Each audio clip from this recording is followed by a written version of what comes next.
দেখুন, মুখ্যমন্ত্রী সম্পূর্ণ মিথ্যে কথা বলছে। যারা দীর্ঘদিন হলো পাঞ্জাব, হরিয়ানা, রাজস্থানে থাকে, তারা আমাদের কুচবিহারের লোকই হোক, জলপাইগুড়িরই হোক, উত্তরবঙ্গের হোক কিংবা দক্ষিণবঙ্গের হোক, বাঙালি হোক, রাজবংশী হোক কিংবা মতুয়া হোক, তারা পশ্চিমবাংলায় যারা বাঙালি বসবাস করে তাদের চাইতে অনেক ভালো হিন্দিতে কথা বলতে পারে। অতএব তাদেরকে বাংলায় কথা বলবার তো কোনো, আমার মনে হয় যে পার্টিকুলার বাংলায় কথা বলেছে জন্য আইডেন্টিফাই করেছে, এই কথাটা সম্পূর্ণভাবে ভুল। দেখুন, কারো কাছে যদি ভুয়ো তথ্য থাকে, ভুয়ো ডকুমেন্টস থাকে, সেই ভুয়ো ডকুমেন্টস নিয়ে তারা যেখানেই বসবাস করুক ভারতবর্ষের, সেটা বেআইনি। এবং আমরা দেখেছি যে কুচবিহার হয়ে বাংলাদেশের বিভিন্ন বাংলাদেশি যারা, তারা এটাকে করিডোর করে এখান দিয়ে ফেরত যেতে চেয়েছেন। একাধিক থানায় তারা ধরাও পড়েছেন, মাথাভাঙ্গা থেকে শুরু করে কুচবিহার কোতোয়ালি থেকে শুরু করে দিনাড়া থানায় এমন বহু যারা বাংলাদেশি মাইগ্রেন্ট লেবার, তারা কিন্তু ধরা পড়েছেন।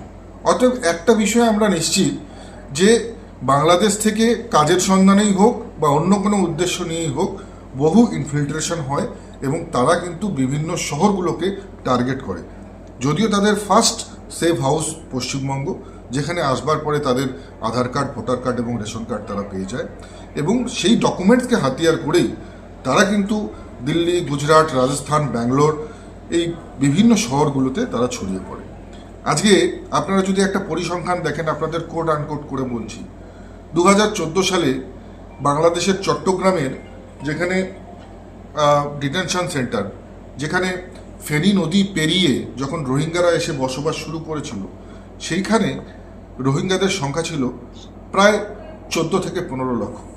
আর আজকের দিনে গিয়ে আপনারা যদি জমিনে সেখানে তদন্ত করেন, সেখানে দেখবেন যে 2 থেকে 2.5 লক্ষ রোহিঙ্গা সেখানে রয়েছে।